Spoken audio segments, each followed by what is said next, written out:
madwar Malta u Għawdex ovvjament u għal daw kollha wkoll naf li hemm Maltin li ssegwu mill-Awstralja u mill-Kanada u minn pajjiżi oħra u nilqgħukom illejla fostna.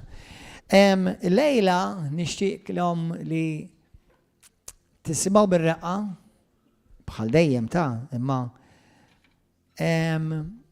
u tlob il-mulej ikelmek. Xi ħaġa minn dan il-messaġġ ħajkun għalik żgur. U jalla il-mulej jaħraq dan il-messaġġ f'qalbek u anka forsi inti tippassjah il-ħadd ieħor. Anzi, nfakkarkom għal dawk li qed issegwu, għamlu mħeġġitkom biex intom tagħmlu like il-messaġġ, ovvjament, jew nkalla wkoll li tagħmlu subscribe għad-channel tal-YouTube tagħna li ħafna minnkom qed taraw dal-messaġġ fuqu, River of Love live stream channel u għandna xi channels oħrajn. Ejn nitolbu u ejja nistiednu li l-Ispiritu Santu jkellimna u jmexxina. Missi Qaddis ningrazzjawk ta' dan il-privileġġ li inti tagħtina lejla biex nisimgħu il-kelma qaddisa tiegħek. Kellimna Spiritu Santu, opera inti fina u grazzi li tagħtina revelazzjoni u għarfien. Daw kollha li qegħdin jisimgħu dal-messaġġ fuq YouTube, Facebook jew televiżjoni, ejnhom sew jekk huma Kristjani u sew jekk għadhom m'għamlux id-deċiżjoni biex jimxu warajk. Ejnhom u lej, għax nafu li bis-saħħa tagħna aħna maħniex kapaċi la nsalvaw u laqqas nisqu lejk. Imma l-Ispiritu tiegħek biss jista' jressaqna u jagħtina l-għarfien u jilluminalna moħħna. Irċivi glorja u tifħir u nkissru dak koll li għadu jipprova jagħmel biex jifixkel fis-sem Ġesu Kristu. Amen. Ħammorru fi ktieb ta' Luqa 16. Luqa kapitlu 16. Dal-messaġġ kull naqra żmien mulej jisu jkun irid messaġġ simili tiegħu. Messaġġ jaħraq fil-veru sens tal-kelma. Il-messaġġ li kellimti jaħtitlu insemmi hekk. L-infern please tmur xem. Please tmur xem. Jekk Alla jrid, bl-għajnuna talla, jekk il-mulej ma jkollux xi kelma speċifika differenti minħabba żminijiet li qed ngħixu fihom, il-weekend li għadda, il-weekend li ġej, nitkellmu fuq il-ġenna. Imma llum ħammorru tur l-infern. Mbagħad noħodkom tur il-ġenna il-ġimgħa d-dieħla. Imma aħjar tifhmu sew l-infern ħalli tapprezzawha ħafna iktar il-ġenna.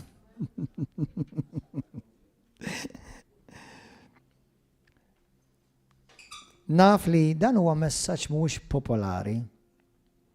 Jiena ma niddejjaqx nippredikaw għax huwa fil-kelma tal-Alla. U forsi ġieli smajnija minn kelma oħra li Ġesu tkellem ħafna iktar fuq l-infern milli tkellem fuq il-ġenna. Imma qabel ma nibdew naqraw u anke ħanikwota xi nies li kienu ħafna kontra l-mulej li saru mbagħad tal-mulej u ħanisimgħu b'ċertu ismijiet, illum huwa daqsxejn diffiċli, daqsxejn differenti minn tas-soltu. Mela, Luqa 16, ħanaqraw storja li Ġesu jitkellem fuqha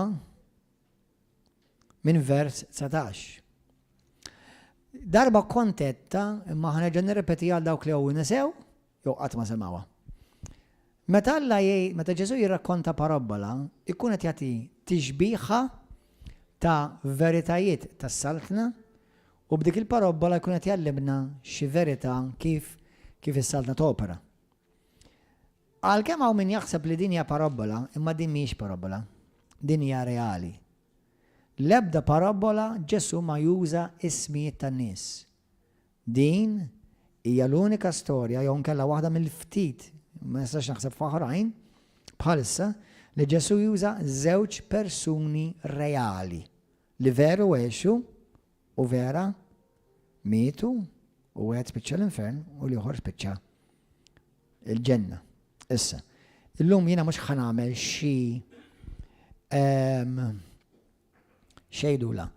xi lezzjoni dettaljata fuq l-infern u l-ġenna. Ġifieri mhux ħanidħol fil-kompitu tal-livelli tal-ġenna u l-livelli tal-infern, ġifieri Tartarus, Sheol, Hades. Ħansemmihom kollha ġenna u ħansemmihom kollha infern. Illum ovvjament fuq l-infern. Ma ħanaqraw din l-istorja li Ġesu jgħidilna li vera ġrad minn vers 19. Mela kien hemm raġelani jilbes il-porpra u għażel mill-ifjen.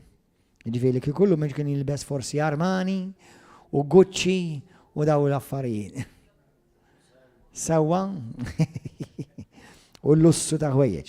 Issa ovvjament ma fija xejn li tilbes l-lussu ta' ħwejjeġ ħankomplu.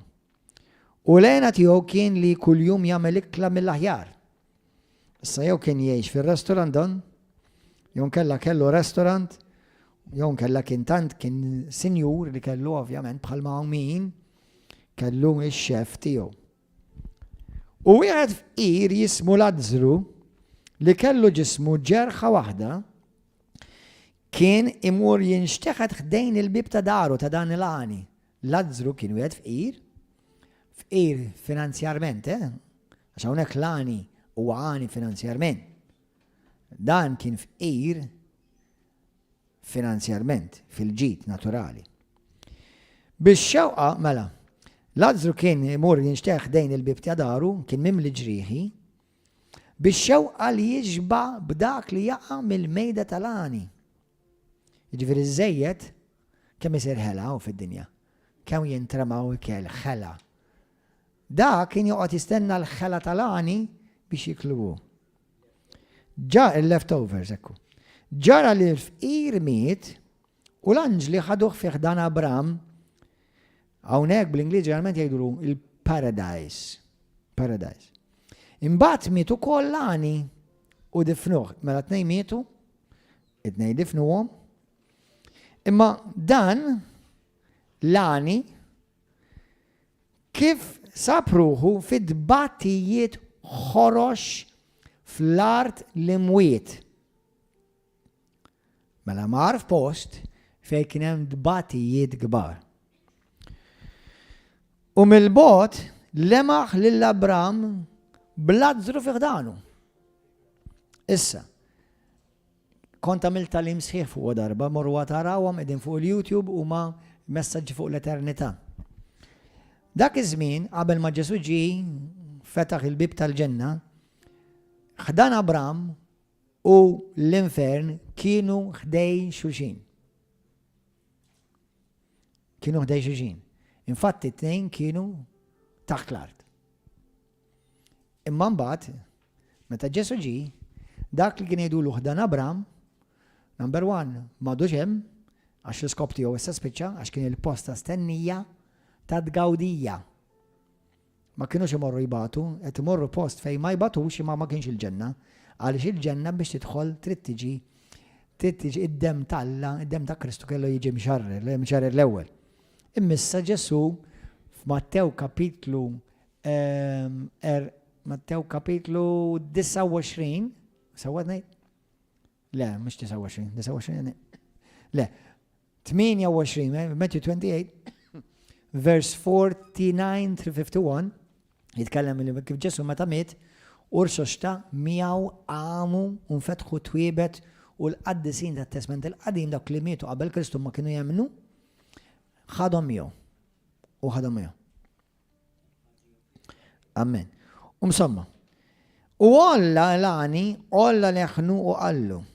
Mister Abraham, kollok ħnina minni u ibat l-Lażru jibil tarf subajħ fl-ilma ħajta fil nixfa li għandi fil-sini Għax qiegħed ninħaqar wisq f'dan in-nar. Ibni qallu, ibni. Mela Laqani u anka Lażru, it-tnejn kienu nies ta' patt.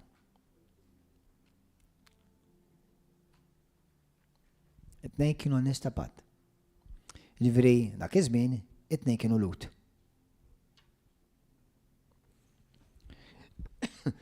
Qallu ftakar fit-tajjeb tiegħek irċevejtu, ftakar li t-tajjeb tiegħek irċevejtu f'ħajtek. Ekku koll Lażru, il-ħażin irċevih f'ħajtu. Imma issa hu hawnhekk qiegħed jitfarraġ waqt li int qiegħed tbagħti. Barra minn hekk, barra minn dan, hemm vojt bla qies bejnkom u bejnna biex min ikun irid jaqsam minn hemm l-infern minn hawn ħdan Abram f'dak iż-żmien u jiġi għandkom hemmhekk l-infern ma jkunx jista'. U anqas ma jgħaddi minn hemm għal Anna qallu Lani mela nitolbok fl-infern għadu qed jitlob dan. Missier ibatu f'dar missieri, għejt lillah jiġifieri Lażru jmur f'dar missieri. Ħalli jagħmlilhom twissija kif imiss. Li ma jmorrux huma wkoll jiġu f'dan il-post ta' tbatijiet ħorox. Minnu l-infern laqqas jixtieqek tmur hemm. Qallu Abram, għandhom lil Mosè u l-profeti jekk iridu jistgħu jisimgħu lilhom. Min huma Mosè u l-profeti? It-Testament tal-Qadim. Il-Testament tal-Qadim huwa Mosè u l-profeti. Qallu le missier Abram, qallu dak, jekk imur għandhom xi ħadd mill-inwiet jindmu. Iżda wieġbu Abram.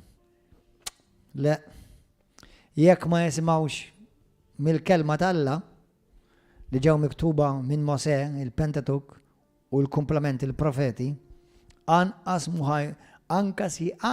jekk xi ħadd mill-inwiet ma jemnu. Dik hija diskrizzjoni vivida ta' xem l-infern. Ġesu jitkellem pereżempju f'Mattew 5 f'postijiet oħrajn fuq l-infern u jitkellem fuq id-dbatijiet li hemm. Isimgħu sew. Mela. Number 1, Alla qisu qed jikbi. Immaġina Ġesu qisu qed jikbi, u nemmen li vera jikbi, għax Ġesu vera kien jikbi. U qisek qed jgħid lilkom u qed jgħid lilek dawk kollha ta' YouTube, Facebook. Ġesu qed jgħidlek, please, tmurx l-infern. Please, tmurx l-infern. F'Malta, mhux Malta biss madwar id-dinja meta xi ħadd imut mal-ewwel kulħadd jibda jikteb fuq il-Facebook RIP, rest in peace. Għal min imur l-infern, there's no rest in peace. Għal min jintilef m'hemm l-ebda mistrieħ fil-paċi da. Ġesu tkellem fuq l-infern, l-Apostlu Pawlu ġie pajjiżna jitkellem fuq l-infern. Ġwanni, Pietru, l-Apostli, ġagbu, tkellmu fuq l-infern. Ħafna nies minn kull qasam tal-ħajja li kellhom NDEs, near death experiences. Li saħan sitra ħafna minnhom laqqas kienu Kristjani, ma kienux jemnu. Imma kellhom ix-xorti li b'xi mod reġgħu ġew lura, jew mietu fuq mejda ta' operazzjoni, jew għal tilftu momenti mietu kellhom xi attak f'qalbhom, jew xi accident, ruħhom tkun ħarġet, u ma jkunux jemnu. Ġi mhux qed ħanikwotalkom Kristjani lejla, ħanikwotalkom għatejji. Li mbagħad ma baqgħux għatejji.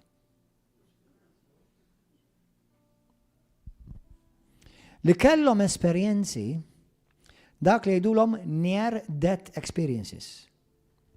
Fej jgħidu li raw l-infern. Għaw nies, hawnhekk din li ħanejt issa, I take it with a grain of salt, fejn anka jiddeskrivu x'raw l-infern u lil min raw l-infern. Issa, dak ma nagħmluwiex dottrina, imma hemm nies li huma fl-infern li jiena u inti nafuhom. Hemm familjari tiegħek li huma l-infern. Hemm nies popolari, kantanti, artisti, papijiet, isfijiet, sorijiet. F'ħafna viżjonarji jgħidu di mhix dottrina, imma sostni dak li jgħid Kristu. Di mhix dottrina, imma sostni dak li jgħid Kristu. Jgħidu li hemm ħafna assassinu sorijiet sejrin l-infern. Dak mhux qed ngħid Gordon, x'jgħidu viżjonarji. Nista' nserħilkom raskom li m'hemmx qattra fija li nixtieq il-ħadd imur l-infern.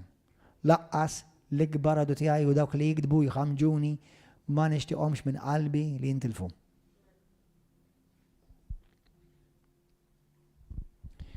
Il-Bibja kontinwament tiġi konfermata qudiem għajnejna aħwa. L-infern huwa reali, Ġesu huwa reali, il-profesiji li hemm qed narawhom jitwettqu qudiemna reali, profesiji ta' gwerer, terremoti, il-marka tal-bima. Taf li qed iseħħu kollha qudiemna dawew? L-aljenazzjoni tal-poplu, iż-żieda tal-anarkija u r-rebelljoni. Alla tant iħobbok li ma jixtieqlekx u ma jixtieq jara l-ħadd li jintilef. U għalhekk li iġelek lilek iħallik fil-libertà tiegħek tażel inti x-xewqat ta' qalbek. Huwa jħobbok. U l-ebda mħabba sew, l-ebda mħabba pura ma tħobb mingħajr il-libertà. Bil-fors, jekk tkun imħabba, magħha tkun imħabba libera. Alla jirrispettak u jirrispetta d-deċiżjoni tiegħek biex tagħmel l-għażla ħilsa tiegħek. Huwa jagħmel kull mod possibbli għalik u għalija biex immorru l-ġenna. Imma l-imħabba tiegħu trid tkun ħilsa anka jekk aħna nirriġettawha. Iħobbna xorta. Darba kien hemm Matiju u ċertu hekk imsejjaħ xjentist f'Malta fuq il-Facebook tiegħu għamel din il-kwota u Matiju. Jismu hekk Christopher Hitchens, Ingliż, kien twiled fl-13 ta' April fl-1949 ġewwa Portsmouth, ġewwa l-Ingilterra. Dan għalhekk. U Matiju Malti, xjentist li anka attakka lili u jipprova jħammeċ lili ma naħfillu u l-mulejħen għali. Għalhekk Matiju biex jiżżufjetta. Alla tantu ħobbok li ħalaq l-infern fil-każ li ma tħobbux lura. Ħanejdilkom aħna. Jekk dak Matiju qed jarani, Alla qiegħed jarani. U minflok titkellem fuqi, niċċallenġak tiġi tkellimni fuq. Alla ħalaq l-infern. Mhux għax jobodok, Alla ħalaq l-infern għad-demonju. U għal dawk kollha għad-demonju u għall-anġli tad-demonju tiegħu. Dal-għatilu li inti tikkwota u middera issegwih. Alla tantu ħobbok li ħalaq l-infern biex fil-każ ma tħobbux inti tmurren. Le Alla ħalaq l-infern. Għax tant iħobb li l-min uħobbu biex min uħobbu ma jispiċċawx l-infern ma' min dawk li joboduh.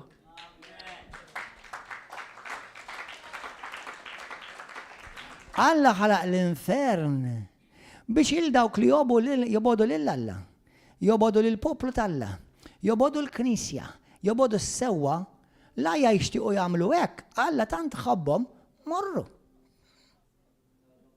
Kristu jgħid li Alla ma ħalax l-infern għal-bniedem.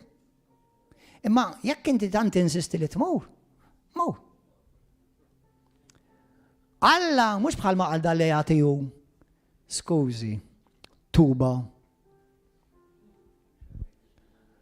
Alla tantu ħobbok li ħalaq l-infern għalik? Le, Alla tanti ħobbok li bat il-libnu Ġesu Kristu sar kapuljat fuq salib għalik.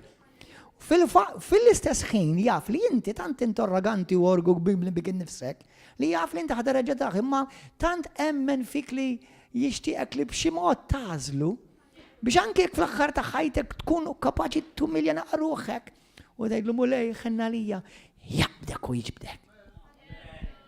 Da' sekk jħobbok Ġesu li naqdi. Alleluja.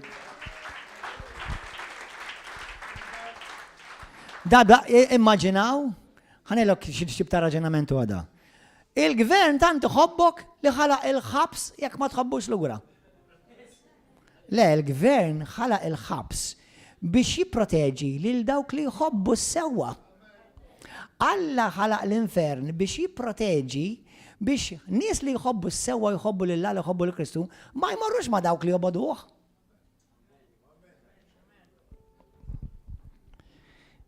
Xirrit namel biex immur l-infern? Xej. Jekk ma tagħmel xejn tmur l-infern.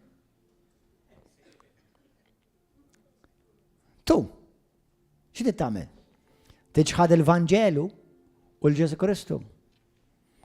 3. X'tagħmel biex tmur l-infern? Tirrebella kontra l-mulej u l-kelma tiegħu. Fl-infern memx musulmani,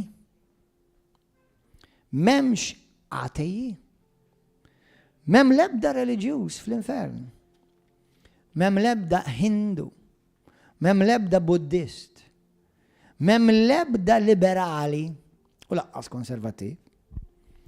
Fl-infern memx New Agers, għax issa kollha saru Kristjani. Il-problema sekonda tard wisq.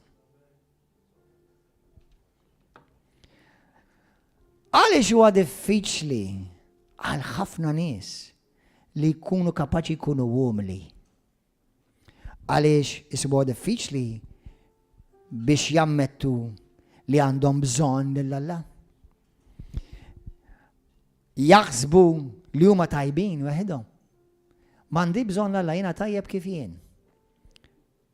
Jaħsbu li reliġjon li tkun reliġjuż hija biżejjed, jew tmur il-fellowship, jew tmur il-knisja, jew tmur is-sinagoga, jew tmur whatever. Jaħsbu li dik biżejjed biex tmur il-ġenna. Jaħsbu li r-reliġjon tagħhom għax hekk imdorri mela jien hekk ħansalva. Jaħsbu li mhumiex daqshekk orru, mhumiex daqshekk ħażina biex imorru l-infern, għax jgħidu jiena ma tantx nagħmel bit kbar da. Jina għatma qtilt, għatma sraqt banek. Sawa, jekk il-mulej juhu l-infern lili, mela kem ħajħu dak aktar jgħamil għar minni. Infatti, sawa tejt, anka dak ħajmu l-infern, pero inti ma jfissirx li inti mintix ħadmu. Il-ħazin tijak ma jgħamilx il-ħazin taħat tiħor, ma jgħamilx il-ħazin tijak tajjeb. Il-ħazin taħat tiħor, ma jgħamilx il-ħazin tijak tajjeb. Li jend bistrap, diffiċli biex ħafna jammettu li aħna bistrap mingħajr Alla u maħna xejn. Bħal buffura rieħ, aħna l-Bibja tgħidlek ġagbu tlieta, tgħidlek int bħal naqra fwar. Go.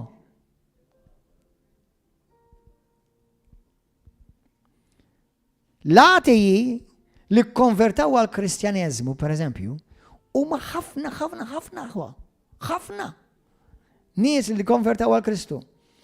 Hawnhekk kara, mħabba l-ħin m'għandix dal-ħin kollu, di lista ta' atei, lista.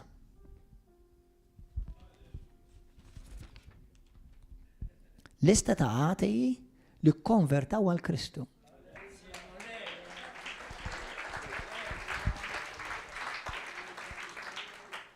Ħannara, per eżempju, Dr. Morris Rollins, li huwa cardiologist, ġifieri tabib tal-qalb. Dan kien jagħmel intervista ma' bosta nies li kellhom NDEs. Per eżempju, ġieli smajtu Lee Strobel kien ateju, kien ġurnalist u ħareġ jipprova xil-mara tiegħu saret Kristjana. U brabja li infatti hemm film għamlu film jismu Case for Christ, araw tal-ġen u abbażat fuq ħajtu vera.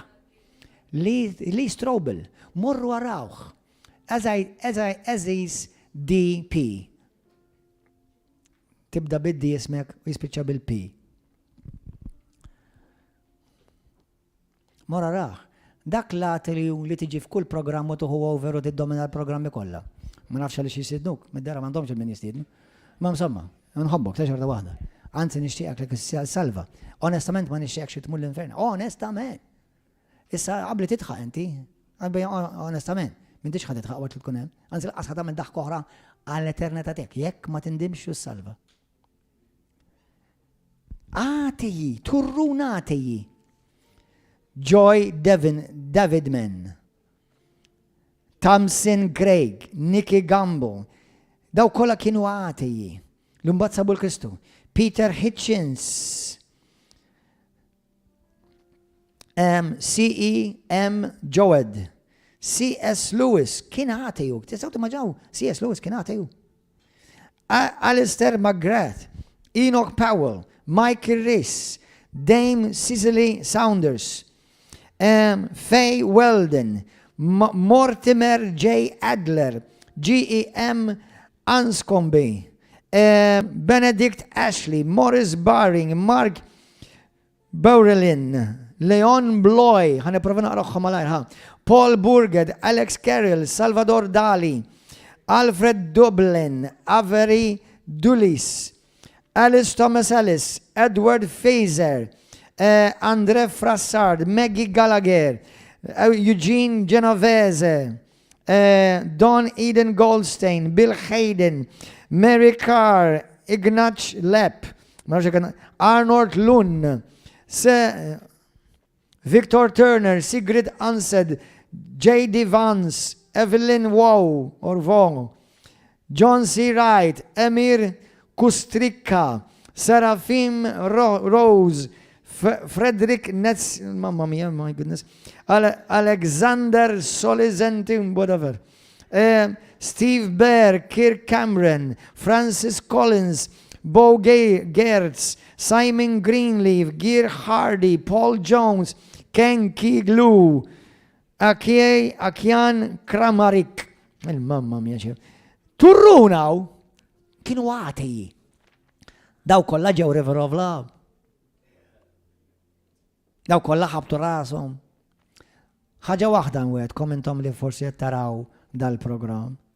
Daw kolla umiljaw ruħu. Daw kolla nizwar kubtem għalulu mulej tijaj u għalla tijaj. Il-fat li tisma dal-Klimenti hija grazzja li tisma. Halleluja. Aħseb fil-bot, aħseb fruħek. Xed tipprova il-bnidem li joħoda kontra Alla. What are you trying to prove? Xed tipprova? What are you trying to prove? Xi ħaġa li nixtieq ngħid. Ma nafx jiena kif ċertu nies li jissejħu qati jew kella self-proclaimed xjentisti iqattaw tant ħin jitkellmu kontra l-Knisja u kontra Kristjani u kontra Alla, ma da dawet jgħidu jien ma nemmenx fiha. Sa nafti. Kważi titkellem fuq Alla aktar minn titkellem fuq Alla jien. U inti tgħid ma temmenx fiha. Inskur ma temmenx fiha. Għax m'intix tikkonvinċini dan li ma temmenx fiha. Iktar nemmen li temmen fih imma bil-gburija tiegħek ma tridx iċċedi ħajtek.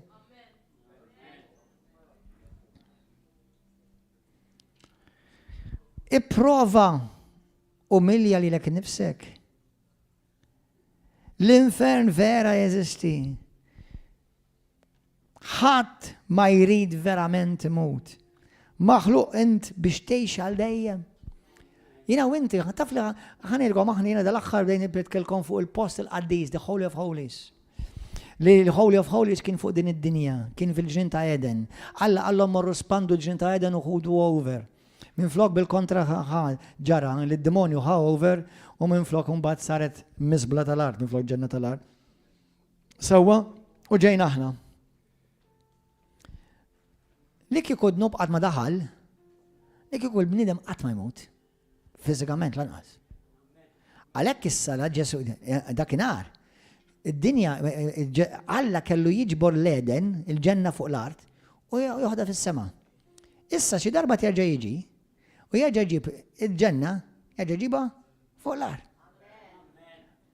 Għax bħalma kien fil-bidu, hekk kien jerġa' jsir. Aħna ċirku dak li kien fil-bidu.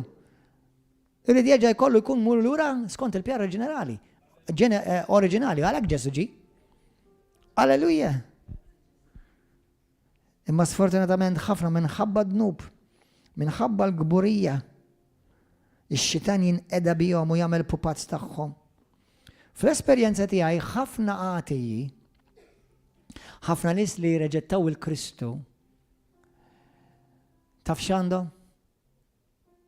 Rabja. U titħenna li jom għaxina rajt għatej jisiru kristjani ġviri da. U forsi xut minnkom u kol. Titħenna li jom ħanirgom għalix. ċertu għati, anka li jitkellmu fuq televizjoni Maltija, għandhom ir-rabja. Tinnota li kunu rabjati. Ħares lej wiċċhom. Ħares lej l-gburija kif jitkellmu. Imma apparti minni. Għandhom rabja, minnhom hawnhekk ħanamela daqsxejn sensittiva s-sitwazzjoni. Hemm minnhom li kienu abbużati tfal minn qassisin. U ħaduha kontra Alla. Fej kont intalla meta kienet jabbażana dak li suppost qed jirrappreżenta lilek. U ħaduha kontra Alla. U weħel Alla magħhom. Sorry li ġralek hekk, I'm sorry. Jiddispjaċini għalik. Dak li ġralek jekk ġralek hekk ma kienx ħaqek.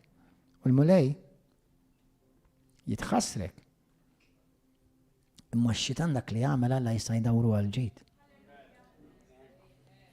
Hemm min minnhom li tilfu lill-mami tagħhom meta kienu żgħar. Allura ħaduha kontra Alla. Bħalma naf għatiju li jagħmel ħafna dannu fid-dinja. Meta kien żgħir mitlu missieru u mar għand qassis ċuċ li bħalhom għandna a dime a dozen li minn flok qassis huwa guru. Għanna guru Malta, għaw ħafna pulpti fi knejjes kattolċi mhumiex qassisin u laqqas ministri tal-Vanġelu, kull huma gurus ta' New Age, tal-era ġdida. Gurus. Li kieku kont l-isqof u dan l-indirizz ħan indirizzak l-isqof ta' Malta. Jgħu kont jien missek ilek nideżajtom għax qed jitfawru x'ma tarwieħ fl-infern. U int ħajkollok semmu ta' tirenda konta ħadi. Isimgħuni. Iċċabx bixej. Ismawni. Anka nies li forsi kienu skandalizzati minn pastors. Mela, ovvja. F'Malta ma nafħat, issa li ruxma ta' nies li ħadu għalihom fuq xi ċuċċata, ma dak ħallu għalihom għax il-verità offendithom, dik differenti. Imma iva, pastors li żbaljaw ukoll, sfortunatament. U x'jiġri l-bniedem li jiżbal li jweġġa ħafna minn nies jibqgħu taħta. U ma jkunux kapaċi jirrikonoxxu li xammi li dal-bniedem m'għandux jaqsam xejn mal-mulej. U jaħel il-mulej. U x-xitan loves it u jispiċċaw id-lok ruħak l-infern. ħafna għati di dak li għandhom rabja. Għatiju l-intaqam jew li strobu, jew dak li kellu, l-għatiju ta' daw kolla stejr veri, morru waraw God's Not Dead, number 1. Meta kienet iċ-challenge dak l-istudent li l-dak l-għatiju fil-klassi. U għallom l-għatiju l-ewel għallom iktbu God's Not Dead, ħalli jina namil il-kompass ma l-ewel. U kien għu Kristjan l-challenge ja. U l-istoria tiġi, issa din bazat fuq storja vera. Għallu li teacher, għalix għandek dir-rabja. Sa' kien baqa jafas. Għallu għax, għalla ħad l-lommi meta kon zaħir. Mela inti ximkien f'qalbek temmen falla m'għandek rabja. titlef il-lommok żgħir mhix ħaġa sabiħ u laqqas il-missierek. Imma twaħħal falla. Ix-xitan jiġi biex ikisser joqtol u biex ifarrak. Ġesu jiġi biex ikollok il-ħajja u l-ħajja bil-kodra. Jekk hawn għati li qed jaraw dal-messaġġ illum. Ġesu vera jeżisti jħobbok. Il-weġġa' tiegħek mhux Ġesu għamilhomlok.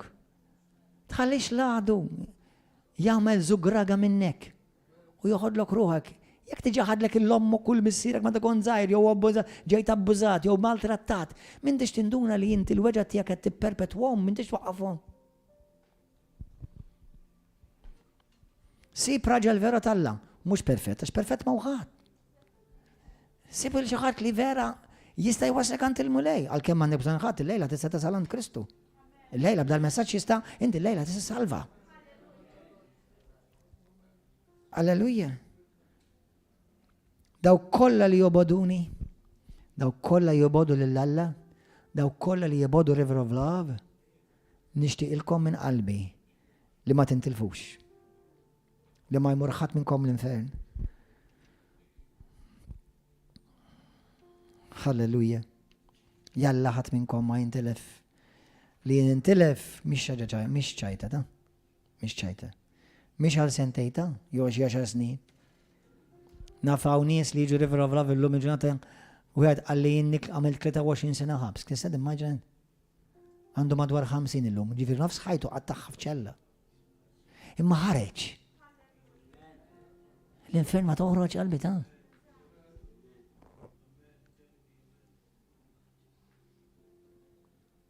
ma tgħidx u hija issa għaddu 20 sena mbagħad li pa' ngħixhom. Għad ma toħroġ.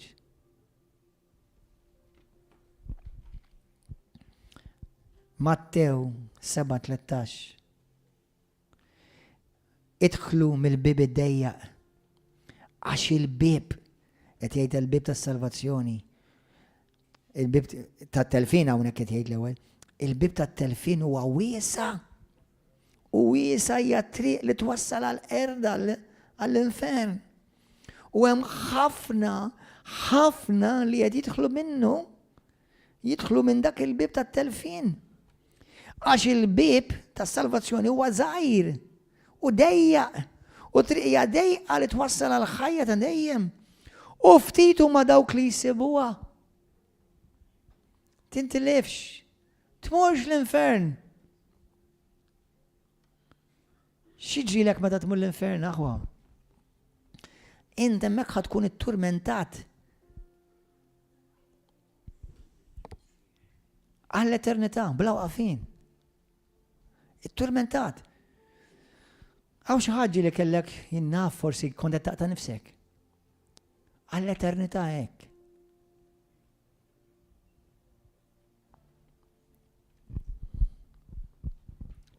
It-tama, jekk tmur l-infern, it-tama da xek spiċċat, m'għandekx iktar tama li jaħasr ġi għaddi dis-sena. Nsiet. M'hemmx tama. M'hemmx tama. M'hemm qatt minn dak ħadoħroġ minn hemm. Id-deċiżjoni tiegħek ġiet is-siġillata darba għal dejjem. That's it. Id-batija tiegħek qatt mhux ħadd tispiċċa. Għal xejn tħares il-qudiem. That's it. M'hemmx iktar xejn tħares il-qudiem. Xejn. Qatt minn dak ħaderġa' tesperjenza l-imħabba la tal-ħbieb, la tal-ġenituri, la tal-laver tiegħek, la l-imħabba talla. Qatt ħadd mu ħassib hemmhekk l-infern jiġi għandek u jtik naqra kuraġġ. Xem fl-infern, turment kontinwu, dbatija kontinwa, bizza u terrur kontinwu, separazzjoni minn Alla għal dejjem, qatt minn terġa' jkollok it-tama tgħid xi darba salvani mulejja, batni lura, darba nindem. Disperazzjoni. Jekk taħseb li kellek xi darba depression u kont ħażin, hemmhekk depression kontinwu mingħajr qatt fejqan. Sens ta' hopelessness kontinwu u ġieħ fik innifsek bla tmiem. Saħħa titlaqlek m'hemmx saħħtek m'hemm ħadd l-infern b'saħħtu. Dajjef, tħossok dajjef kontinwu. Dwejja kbar li ma jispiċċaw qatt. Depressjoni. Hemmhekk hemm kontinwament mistħija totali, ġifieri shame. You're constantly ashamed. Shame, shame, shame, constant shame. Dispjaċir għall-eternità li ma żilx il-Kristu. Li minn flok il-dak għaddej li batlek minn flok hemmint il-messaġġ tiegħu. Ajjartu. Zabilħtu. Ħammiġtu jew ħammiġtom. Minn flok indimt. Il-mulej jgħidilna nies bħal daw id-dinja ma kienx dinja tagħhom. Ma kienx denja tan-nies tal-Alla. Imma Alla ħallika hawn biex inti permezz tiegħek ħafna jsalvaw. Dispjaċir għal dejjem kemm kont ċowċ. Qatt ma nista' noħroġ minn hawn iktar.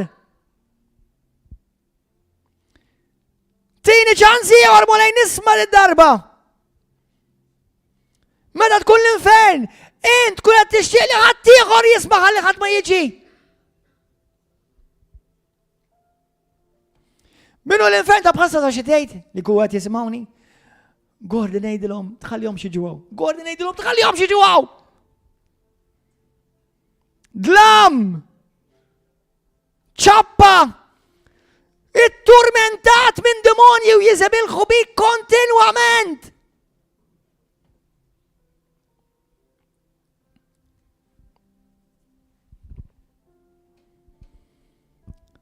Hallelujah.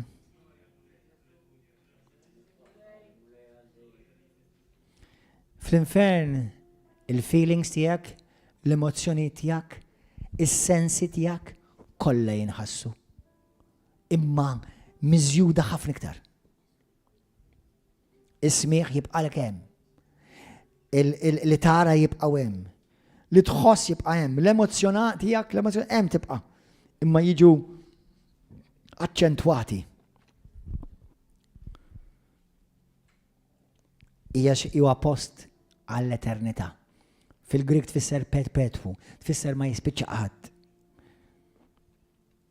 Fl-infern xorta titlob mal xejn tal tiegħek ma jistema' qatt. Xi darba il-mewt ħadd jiġi ssibek, ħadd jiġi tħabbatlek. Int ħadd tkun lest. U meta tiġi l-mewt, int ħadd intrabat għall-eternità. Skont dak li naraw fl-Iskrittura m'hemm l-ebda purgatorju aħwa.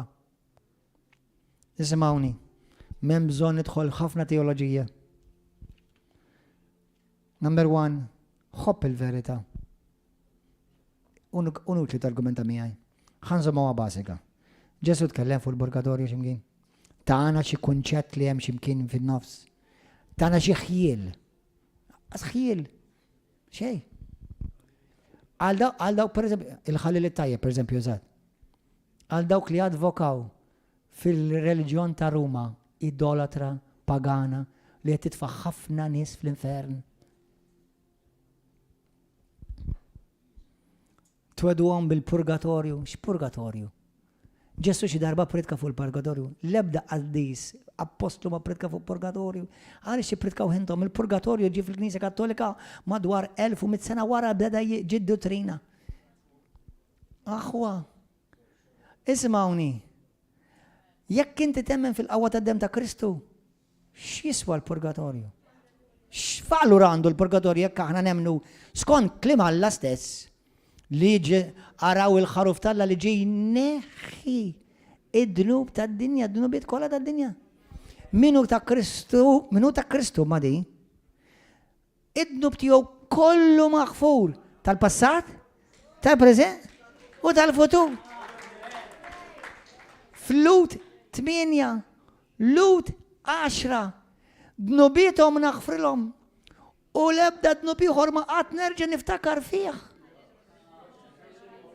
X'dnub ħajmur il-purgatorju jħallas? Li tħallas il-kappellan iva biex jagħmelek il-quddiesa tal-mejtin. Mhux dak li hemm il-purgatorju, ta' dawk li jattendu. Sorry, prove me wrong.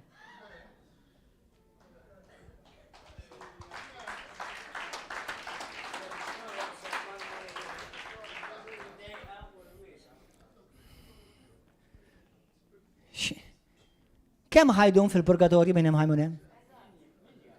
L-ikbar, waħda mill-ikbar ereżijiet li smajt ċiklesin ilu. Mara li tiġi River of Love, li n-nanna tagħha mititilha u li kienet għamlet żmien tagħmilha l-qudies. Il-kappellan qalla titħallasni sentej bil-qudiem. Jiġifieri mill-inqas għad baqala sentej oħra għandek hemm. X'tip ta' dottrini minn l-infern tippritkaw minn fuq dak il-pulptu. Assisin folots, idolatri, ministri ta' xitan, mux kollha kemm minnkom ta' għax hemm minnhom tal-affari tagħhom. Tagħmlu programmi fuq it-televiżjoni u bħalma qal Ġesu lill-Farizej, twedhom il-ħajja ta' dejjem. U la intom, u laqqas huma stess ma tħallu li jidħlu Mattew 23.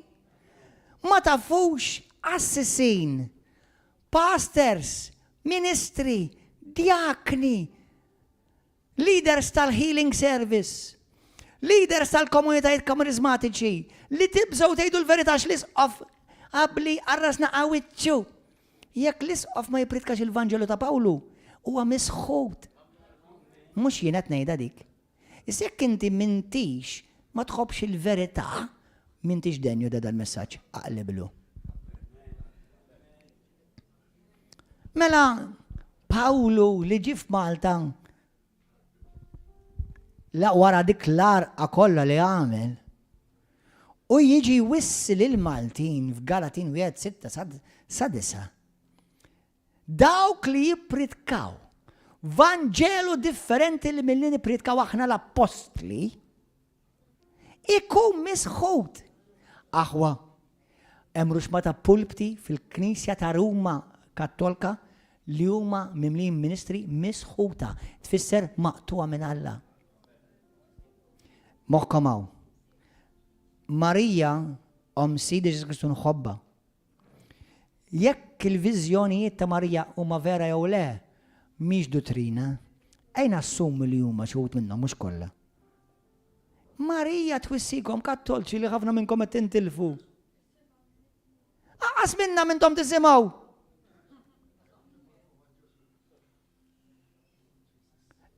B'kull rispett, il-Marija nħobba. Imma Marija m'għandix għalfejn xtejli xejlili għax naqra l-kelma. Imma ħafna minnkom il-Bibja qatt ma txommuha. Anzi, minnkom tgħidulhom lin-nieskom taqrawx il-Bibja x'tħawduha. Intom qed tiġibuhom f'tensjon. Mela intom twettqu l-iskrittura li tgħid f'Mattew 7 u f'Mark 7 jani ipokriti. Minn fomkom tqibuni imma qalbkom il-bogħod minni. Għax minn flok talmu l-poplu l-kelma tiegħi talmhom it-tradizzjonijiet tagħkom li għaddejtu minn ġenerazzjonijiet oħra.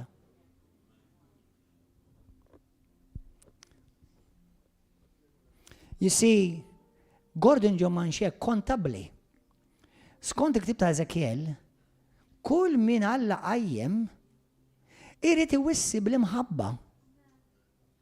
U bekk ma jwissix, Alla jgħid kieku lili, imma mhux ħajjgħidili dilili. Jiena battek f'Malta biex tgħidilhom il-verità. U int mettilhomx għax kont coward. U jiena wissejt fil-kalma tiegħi Ġesu li ħafna minnhom il-Maltin isejħulu bambin. Għalilhom Ġesu fl-Apokalissi 21. Intom li intom coward semkom huwa fil-bellija tan-nar.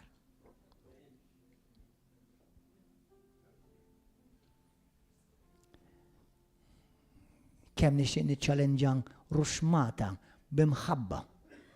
Mhux bil-ġlied, b'imħabba. Aħwa, jiena rajt żewġ assisin ħarġu mill-Knisja Kattolika u eluf ta' naċ li ħarġu. Jalla kollha joħorġu. Imma mhux imorru fuq il-monti da, imma jersqu lejn Kristu vera. Jalla kollha joħorġu. Mhux għalija, għalik.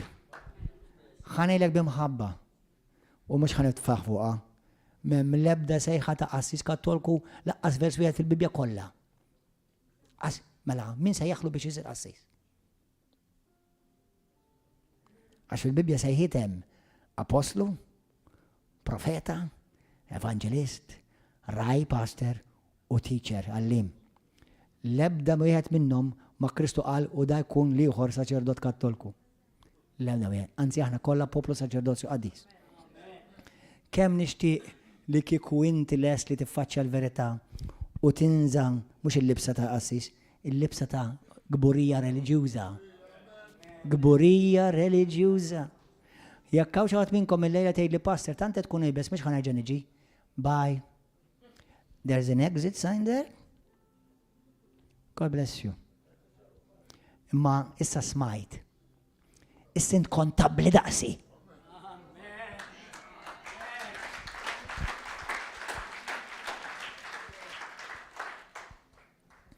Inħobbok kont, nixtieqlek ġit għadni u nixtieqlek barkit u ġit nibqa'. Però jekk ma titwilix minn ġdid u ma tibdix tħobb dak li jħobb Alla u tibda tobod dak li jobod Alla, ma salvax u mhux werted għax li la tnaqqas li u laqqas iżid li għax Kristu qed jibni River of Love mhux Gordon John Manshe.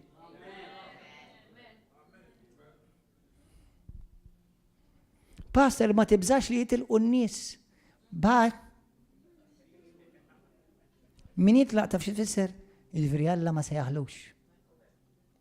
Imma min ara fis-sejħa u milja ruħu il-Bibja tgħidlek Ġesu il-Knisja tiegħi li jien qed nibni u qed nibniha fuq Ġesu mhux fuq Pietru. Dik is-sissin tal-infern ma jelbuwix.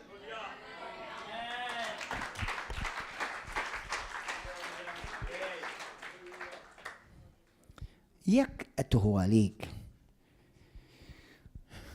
Ftakar, qed ngħidilkom l-iskritturi kollha, morru ċċekkjawhu.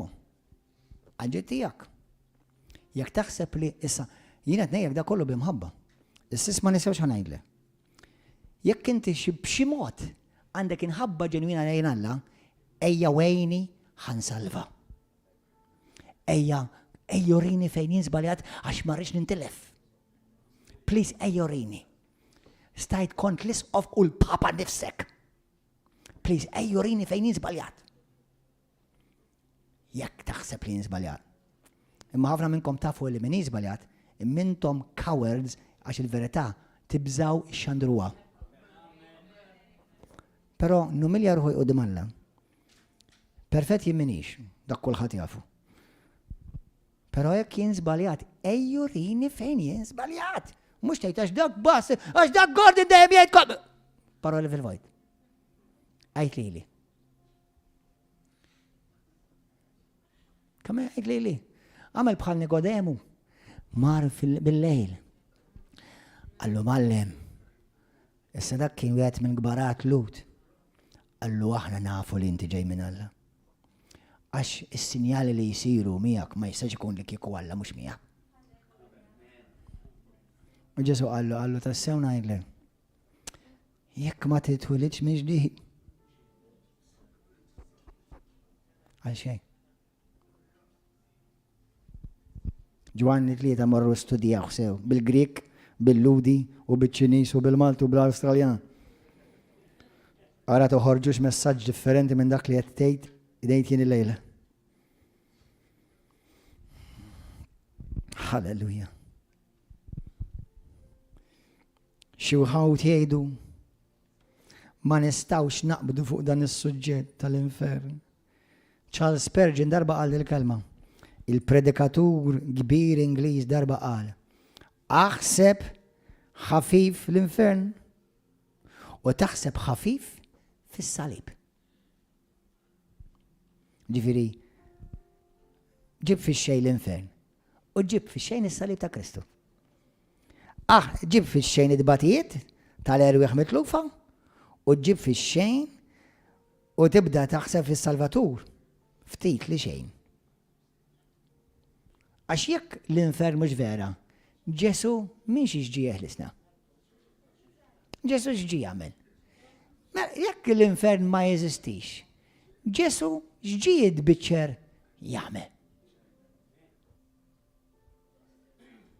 Imma x'hemm infern u Kristu ħabna bimħabba tal-ġen. Prefera li jmut għalik biex jitik iċ-ċans is-salva. Ma tintilifx.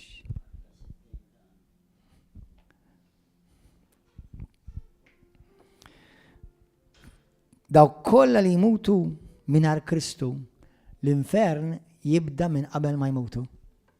Number 1 jibda minn hawn mill-ħajja tagħhom. Isma' wadi.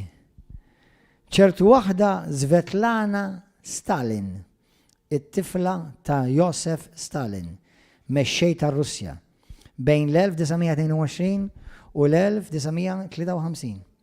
Akkampanjata minn missiera fil-bib tal-mewt u qalet li qatt ma kienet se toqgħod ma' ġenb xi ħadd li ma jemminx li kien se jmut mill-ġdid.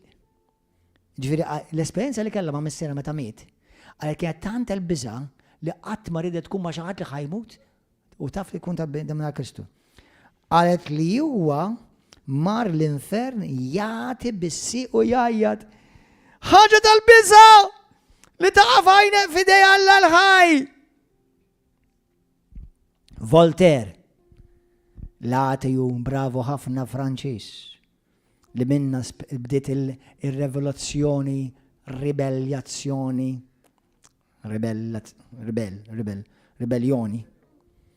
li sejħa il-liberal free thinking minn ġewwa Franza, li tex kemm kien jiżżufjetta bil-Bibja biex imbagħad id-dar tiegħu saret dar fejn jipprintjaw il-Bibja fija.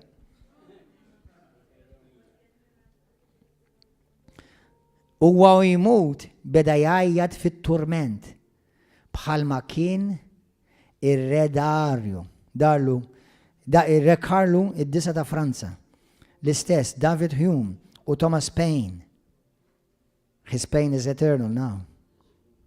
Meta titkellem għal dawk li jafu lil Alla, C.M. Ward qal l-ebda Kristjan qatt ma kien magħruf li jirritorna fuq is-sodda tal-mewt tiegħu.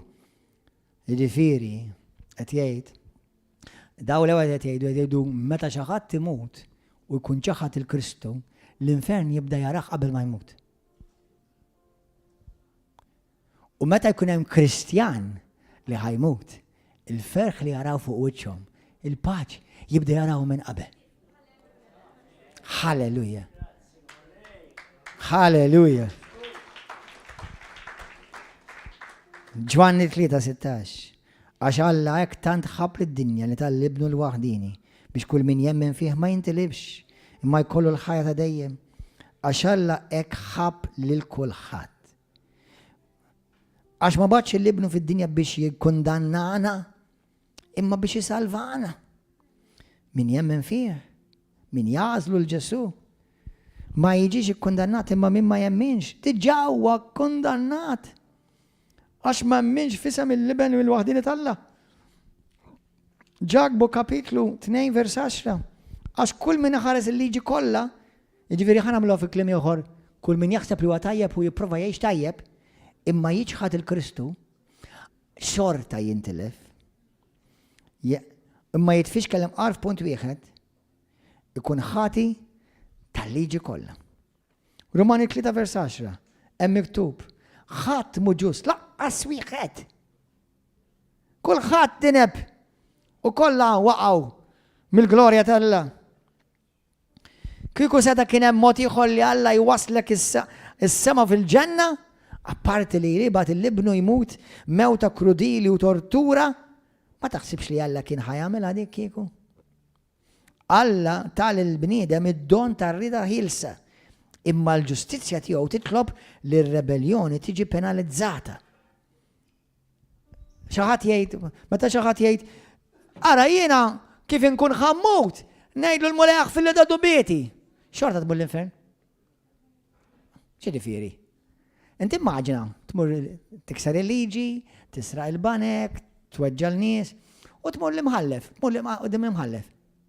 Tgħidlu, Isma' ħanejlek, isma' ħani mħallef, inti naħseb raġel tajjeb. Aħfilli u daqshekk kun nitlaqlem.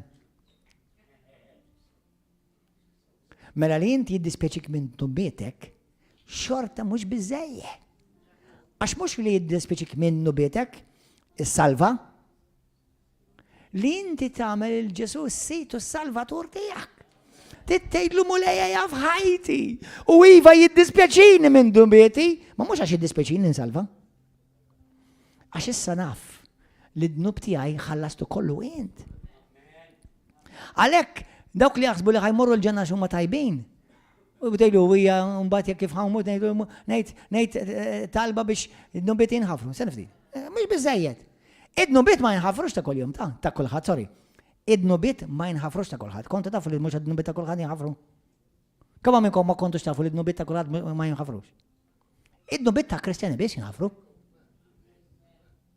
Id-nubiet ta' dinja ma jinħafrux ta'. Intom ma kontux tafu li jekk għatiju jgħid Alla ma nafx fejn inti damma jekk just in case teżisti aħfil id-nubieti. Xorta nbul l-inferna. Immaġina inti żgħir qudiem imħallef ġust. Għamiltu rux ta' korruzzjoni jgħidlu isma' aħfilli. Jgħidlek rajt naħfilek imma xorta rid intik irid niġġedek hawn nitfak fil-ħabs. Imma allura għaliex ma mmorrux il-ħabs aħna l-Kristjani? Għax xi ħadd mar il-ħabs għalina. Għalhekk ma mmorx il-ħabsin? Għalhekk ma mmorx l-infern jiena xi ħadd mar l-infern għalija. Mhux għax qedtlu sorry. Sorry does not save you. The Savior saves you. Not sorry. Hallelujah. Amen. Grazie mulej. Fil-infern hemm batijiet. Imma wkoll hemm livelli ta' batijiet. Dejjem sa jkun hemm xi wħud li mhux se jkollhom kontribut divin daqs l-oħrajn. Għax hekk aħna li nemmnu li jkun hemm gradi ta' kastik etern.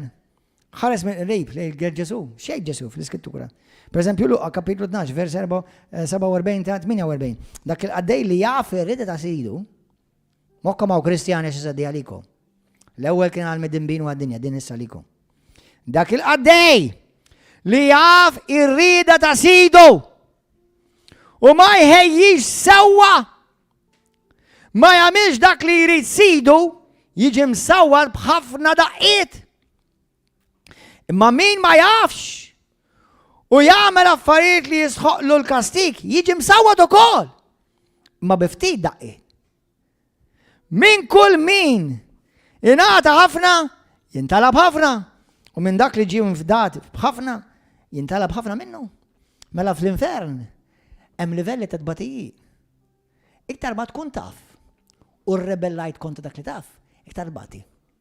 Mhux għalhekk Ġesu jgħid aħjar li kieku ma kontu tafu xejn. Dak mhux jitfissirx, mela tgħidli xejn ħalli ninsalva. Le xorta kkundannat għall-infern. Imma aħjar tkun taf ħalli issalva.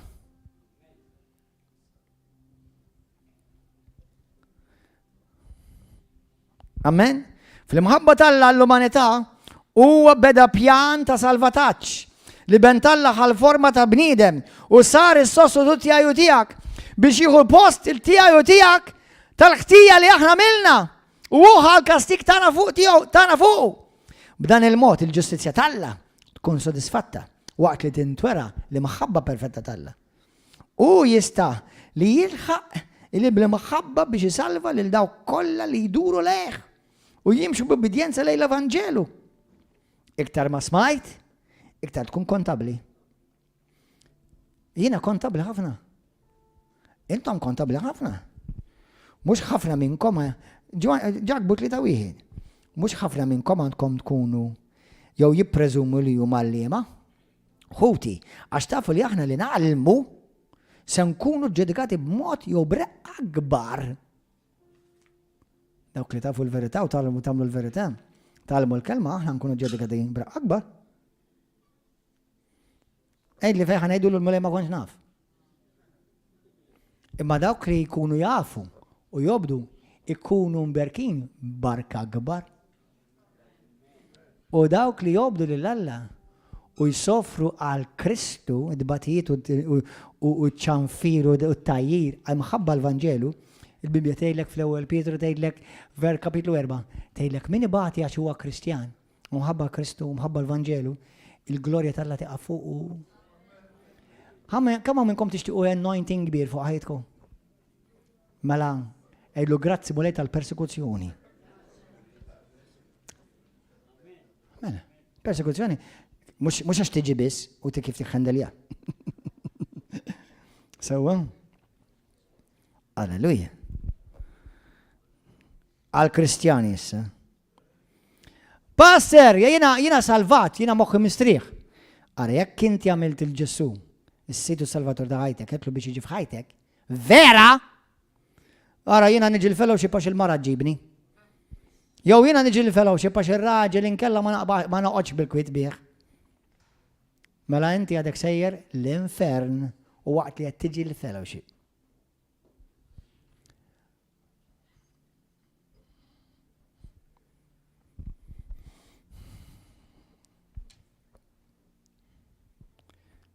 Eżis aħwa, Galati morru 5. Morru mara. Għax issa l-ewwel tkellimna għal dawk li ma jafux u għad-dinja. Issa ħan nitkellmu għal dawk li jafu. Kulħadd jgħid jien naf. U m'għandi skuża. Galatin 5. Alleluja. Morru vers moħkom għaw issa. Vers 19. Lemej, di Pawlu qed jikteb lill-Kristjani. Din hija Pawlu qed jikteb lill-Kristjani. L-emejjel tal-ġisem huma magħrufa. Zina. X'inhi zina? Żwieġ illegali. Xi tfisser? Jiġifieri li jiena ikolli girlfriend u niffornika magħha. Imma nħobba ta' pastor. Ħadd kompli tħobba dritt l-infern. U nħobbu ta' għax aħna, isma jena passi, jena mandiċ ħafna nisa, ta' ma wahda bistmu. Ma wahda bizzejed biex titfak la bla bissi dal-infern. Jow ma wieħed bizzejed. Jow kella xaħat, per esempio, jow min jgħid, għax la għamilt istess maħħom messa jena mizzewċ.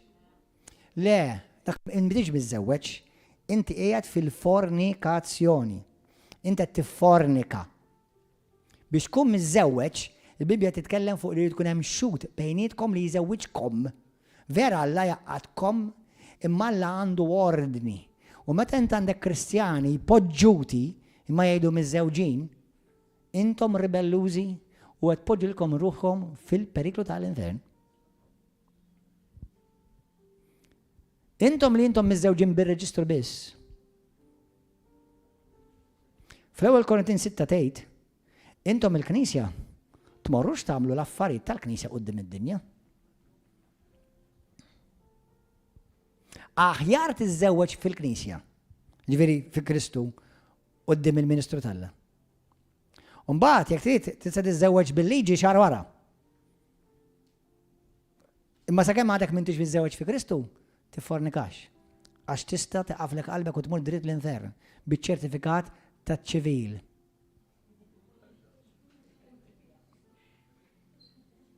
Aħna nitkellmu saltna.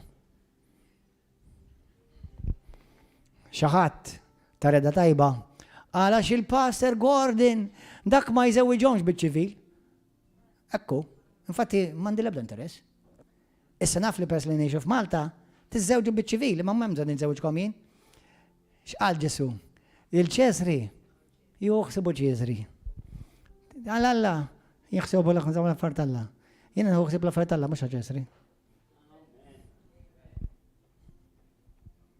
Kapix? U jekk xi ħadd irid juża biex joqgħod ipalla fil-vojt u jħammeġ tidher biss il-kundizzjoni ta' qalbek. Thank you. That's all.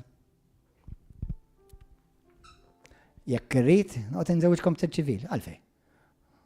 M'għandix nagħmel noqgħod nagħmilkom iċ-ċivil ukoll. Mhux biżżejjed noqgħod nikkwekka bikom tal-Knisja. Morru għodu ġru intom ċertifikat ta' ċivil. Li qoddim Alla ma jiswa xejn fil-sens li ma jiswa xejn, mhux qed ngħidilkom li tagħmlu x'ta, mela ma jiswa xejn, le. Jiswa x'inti titkollok titagħmel it-taxxa sewwa, titagħmel il-vet sewwa, titagħmel kollox sewwa skont il-pajjiż. Imma ma tistax tgħid jiena tżewwiex biċ-ċivil u qed sew quddiem Alla, le, għax inti meta qmort quddiem iċ-ċivil, la daħal Alla u laqgħa żgħar Kristu. Quddiem iċ-ċivil ma jdaħlu l-ebda wieħed minnhom. L-iktar jekk anzi jekk jgħidulek ara ma mhux issemmi lil Alla, mela Alla żgur żewġek ukoll. Għaw knejjes li taf kemm jokkomodaw il-ċesri? Tal-bliħ kemm jokkomodaw il-ċesri? Inta ma tabdu ġaħħadi għu mux tabdu ġaħħadi. Kemm jokkomodaw, kemm jħobbuħ il-ċesri? Għaxek għal-ċesri balena għamlu ċesri. Aħna, Reverovla, għamlu dak li jgħid ir-re, Ġesu.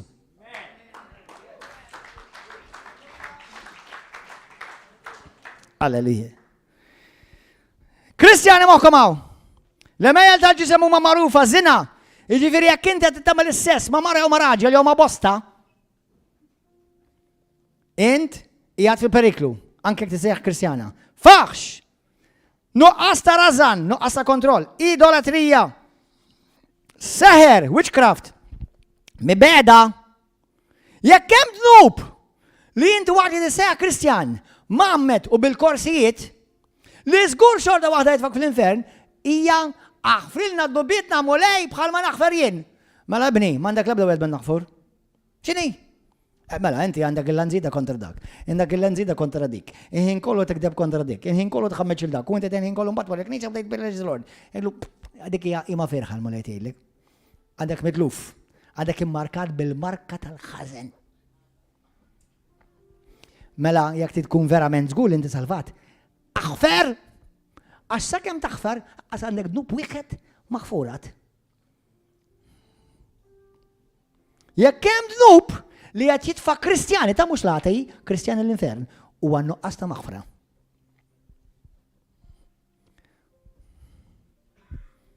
Aħfer! Għax weġġani, nista' nifhem li l-weġġa tista' tkun tħossa, imma hi get over it, qalbi tiegħek kemm ħadhom teġa. ħadu serbija. Aħfer, inti ma tiġi għallek fil-lek. Taf li in stess inti l-alla torbot li deħ. Jiena naħfer, mule aħfilli, kif naħfer jien? Stanna ftit, jaqbilli nejda dik. Aħfrilna d-nubietna bħal ma naħfru. Aħfilli d-nubieti kif naħfer jien. Jien maħfur mela, għaxin għadni maħfirtlux il-dok. Il-dik għadha maħfirtlux lanqas. Sanna ftit. Il-dak il-pasta għaddi maħfirtlux lanqas. Il-lex għaddi maħfirtlux lanqas. Sanna ftit. Il-tal-grocer. Insomma, dak ta' xol. Sanna ftit. Għawnek għad niddu beda għandi ħagġa maħfura. Instess se torbot li l-ek nifsek qoddim Alla.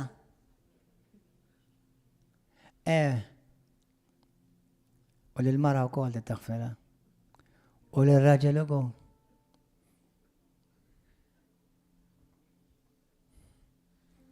Kif? Kif trid inti Alla jaħfellilek. Mibeda ejra, korla, ambizjoni firda, partiti, invidja, sokord baħrit, u għeġ bħal dawn nwissikom Kristjani. Bħal ma tiġaw issejtkom qabel. Min jagħmel dawn l-ħwejjeġ ma jiridx is-selna Alla. Ouch. Nispera li mux River of Love l-lejla kollu ħajsalva.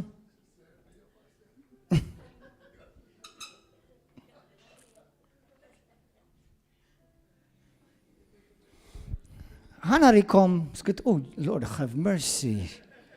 Morru l-ewel Timotju malajr.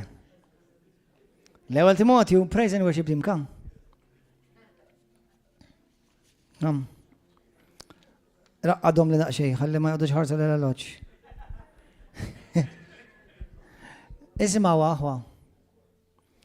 Ġesu jgħid fil-Vanġelu jgħid għaliex tgħidu li mulej. Mulej! Biex imbagħad xorta ma tagħmlux dak li ngħidilkom jien. Mela salvati bil-grazzja ma jfissirx li tagħmel li trid int. Salvati bil-grazzja tfisser li jien issa salvat bil-grazzja tiegħek u bil-grazzja tiegħek jiena nagħmel it-tritint. Ma mhux Ġesu biss salvani. Ġesu u l-fidi tiegħek li tirrifletti f'obbedjenza li Kristu. Meta f'Efesin kapitlu 2 vers 8 tgħidlek għax aħna salvati bil-grazzja u mhux permezz tal-opri, jekk toħodha fil-kuntest jiġifieri mhux permezz tal-liġi. Le, l-ebda liġi mit-Testament il-qadim u l-ebda wieħed mill-kmandamenti ma jsalvak. Number one nista' nassigurakom il-lejla stess €100 fuq 1 cent. Kull wieħed minnkom. Noħroġ bro żgur kieku dirbħu. Imma noħroġ sinjur. Il-lejla fuq €100 ma' 1 cent. L-ebda wieħed minnkom ma żammejtu as darba l-10 komandamenti. As darba! Jekk xi ħadd jixi joħod niċċallenge qed ngħidlek il-mulej jgħinni. Ipprovdi il-flus mulej. Qed ngħidlek ma żammejt wieħed mill-kmandamenti nwedek. I will try you and I will prove you that you're wrong and I'm right and I am €100 richer after you. Għaw xaħat jaqbad xaħġa. Kemm hawn minnkom ħanibdew mill-ewwel kmandament. Tidu tagħmlu tat-test malajr? Ma tantx ħandumu tax mal-ewwel wieħed iġġa ħadd iffelja kollha. Ħanibdew. Jien u Alla sidek. Ma jkollokx Allat oħra jajri. U li titħobbok, tħobbni b'qalbek kollha. Moħħok kollu u b'saħħtek kollu. Kemm hawn minnkom dan għamiltuh kollha minn bidu sal-aħħar. Għoddhom kollha. Aħna nara kemm il-€100 ġejja lejla. Hallelujah, praise God.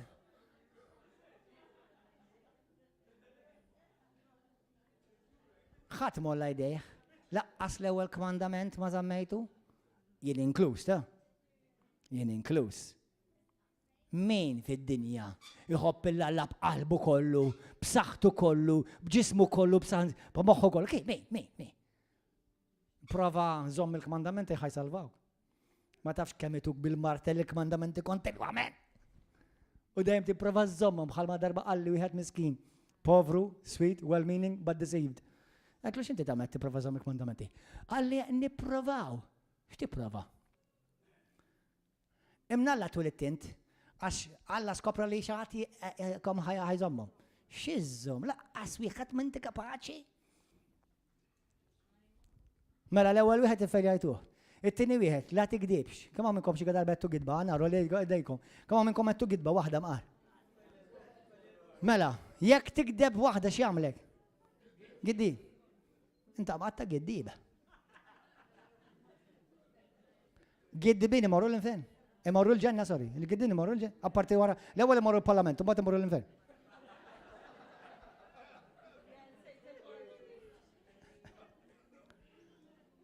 Kemm hawn minnkom sraqtu xi ħaġa fil-ħajja tagħkom? Mela ħallelin giddibin idolatri. Illallo, Jesus have mercy. Għaw xi ħadd jagħmel dik il-ħadda tal-100 €100 ma' 1 cent. Taf x'qed inġibkom inse jien inkluż magħkom. Alla ħares ma kienx Ġesu għalina. Alla ħares ma kienx id-dam qaddis ta' Ġesu, s-salib ta' Ġesu li salvana. Xi kmandamenti, x'sabat!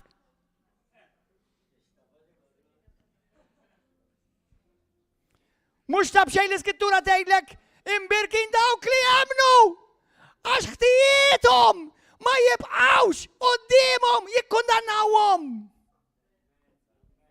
Imberkin dawk li jemnu l-Vanġelu għax issa daħlu fil-mistrieħ jismu Ġesu Kristu.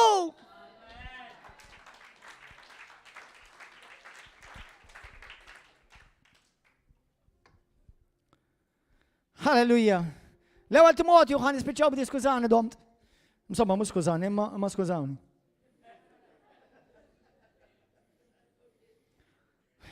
Lord Jesus, help us. Issa, moħkom għaw kristjani, moħkom għaw assisin kattoliċi, moħkom għaw pastors, leaders, elders, ateji, religjużi, moħkom għaw. Klim Alla. Ismawa. Araw xinu l-Vangelu. Vers 5. Issa, Paolo l-Apostoli tgħid, permezz tal-Spiritu Santu, l-ewwel Timotiju kapitlu 1 vers 5. Issa l-iskop ta' din it-twissija u l-imħabba. Min uħobbok jgħidlek il-verità. Believe it or not, intom li għandim wara del-kamera u xut minnkom ġuli tikdbuli u taffenduni, inħobkom, għax minn ixtiqkom xitmorru l-infern, onestament. L-infern mux ċajta. U naf, apparti li nemmen il-Bibja, jina fħajdi rajt iktar minn el-fruħ jinħelsu mix-xitan. Ħanejlkom ħaġa. Jekk ma trix tisma' minni, isma' mix-xjaten. La, għas il-xitan ma jixtiq l-infern. Ara kemm ukraħ. Id-demonji li Kristu għalulu t-tormentanix. Għadu ma tistax jibatna l-infern, nistax għadu mużmina. Għallom mela mur fil-ħnieżer. U l-ħnieżer kienu ħafna ħjar minn ħafna Maltin u għawġin. Għax laqqas rridu għom, ma ħafna Maltin rridu għom.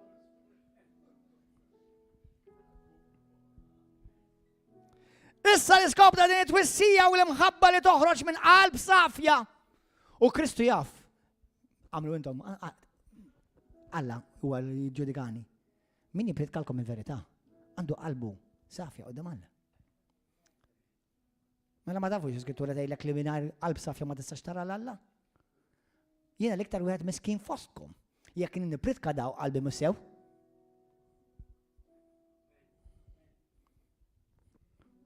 U ma nħobb l-ebda wieħed minnkom biżejjed li se jestimu l-infernalih. Għavolja jkun għal xejn. Vers 6. Xieħud billi dbedu minn dan, kristjani, evangelisti, nis li kienu xi darba jipritkaw l-Evangelu, assessin, sorijiet, papit, isfijiet, f'Malta, bosta.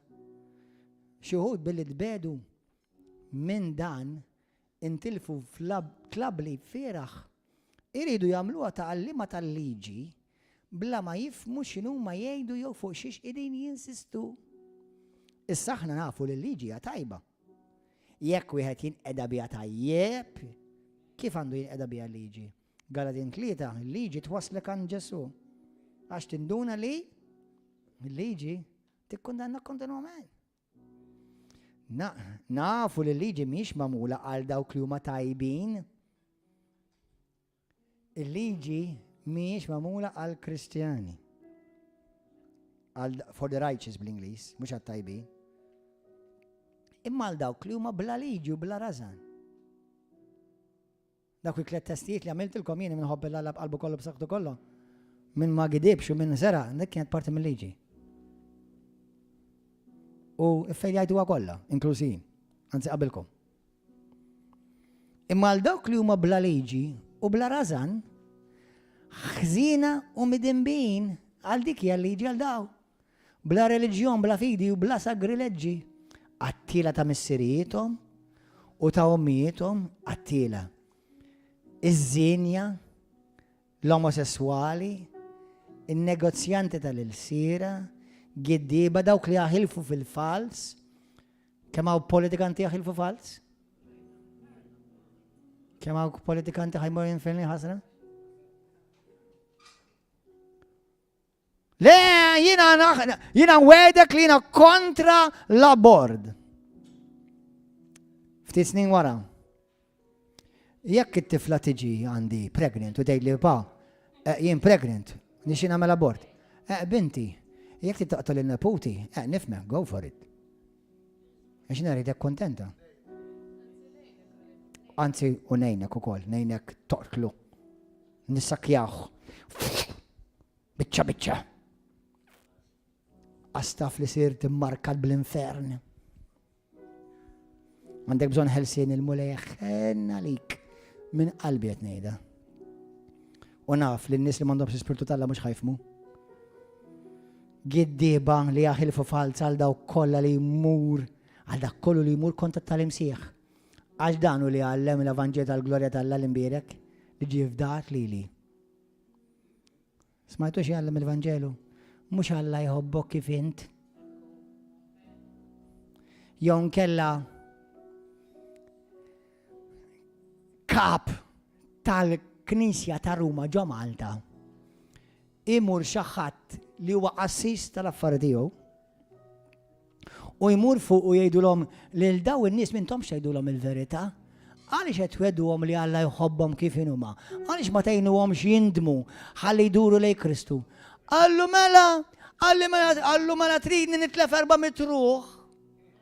Le, mhux għalli ħalli titlef dawk l-400, int magħhom u turrun oħra magħhom għax qed tgħidulhom u le tistgħu tibqgħu hekk. U le tistgħu tħobbu l xixin, basta żomm partner wieħed. Dan huwa l-kap ta' Ruma ta' Malta. Are you scandalized enough yet?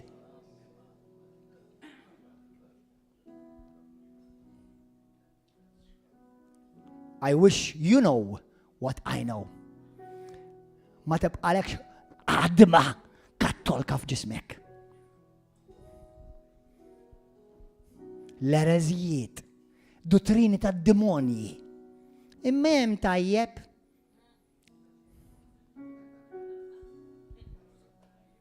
Taf xem tajjeb, min ikun xi daqra tajjeb, jalqulu ħalqu.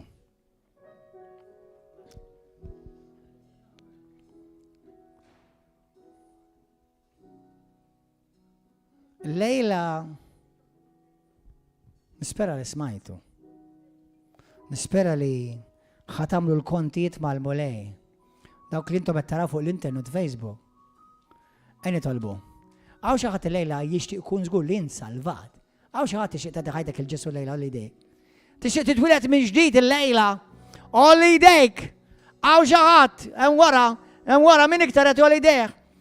Tixtieq titwilet minn ġdid. Ġesu jgħidlek jekk ma titwilidx minn ġdid ma ssalvax. Trid tinda minn nubek. Int Kristjan, Kristjana. Jekk qed timxi fil-pornografija, jekk qed timxi fil-gideb, jekk qed tgħix fin-nuqqas ta' maħfra, jekk qed tgħix fil-fornikazzjoni poġġut jew poġġuta, qalbi ħanejlek ħaġa. Jiena mhux ħankeċċik mir-River of Love, però ma jfissirx li Alla ħajjgħidlek idħol fil-ġenna. Jiena xogħol lejla għamiltu. Moħħok hemm. U plus, infakkarkom, għal dawk li jgħixu fid-dnub, tintlew ruxmata demonji għax meta tidneb m'intix waħdek.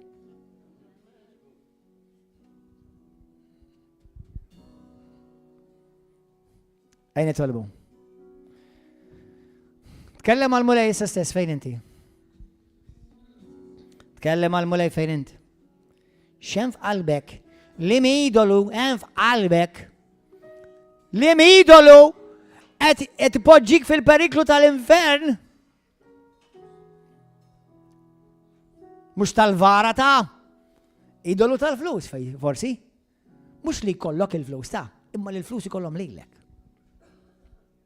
Għax jekk inti taħdem għalihom jalla tintala bil-miljuni.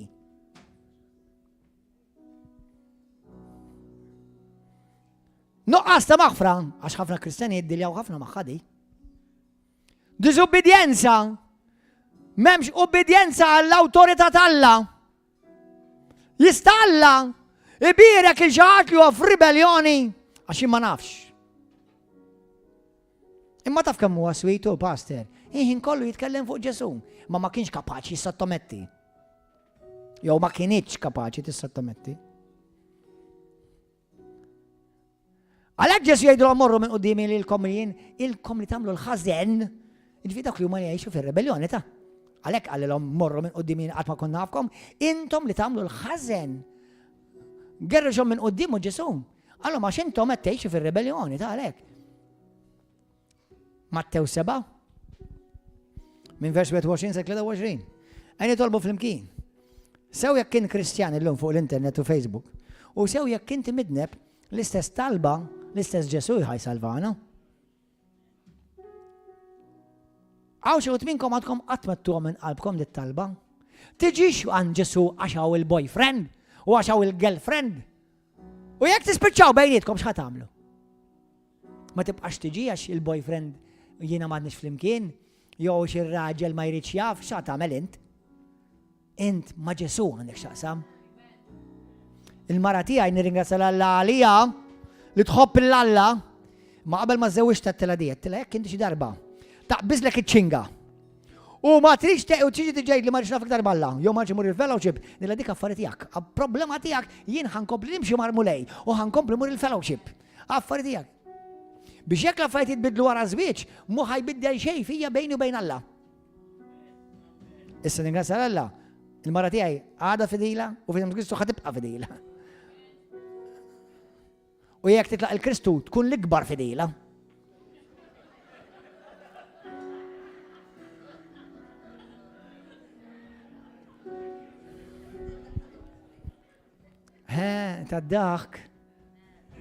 Tad-dak, I'm glad li titqu naf li dan mhux messaġġ tad-dak, kelkom bżonn daħka naqra għax kontu qed tibbisu.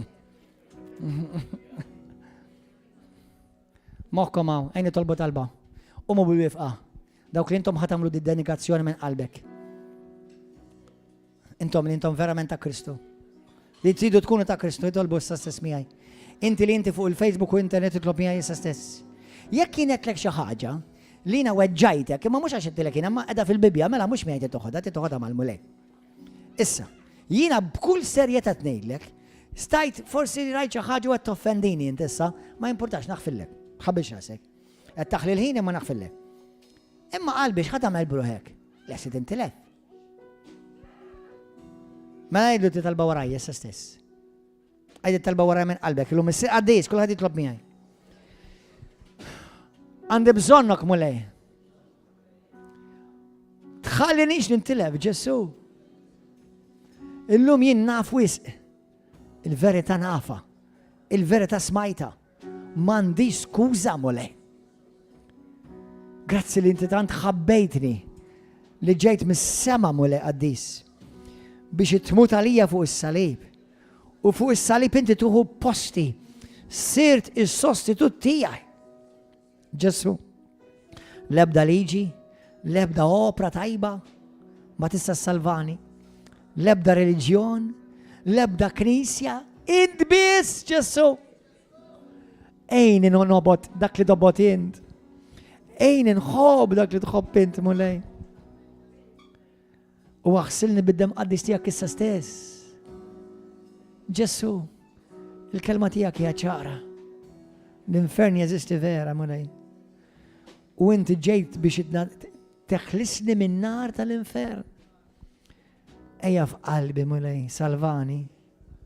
Kun inti s-sit tiegħi, kun inti s-salvatur tiegħi. Imlini bl-Ispiritu Santu.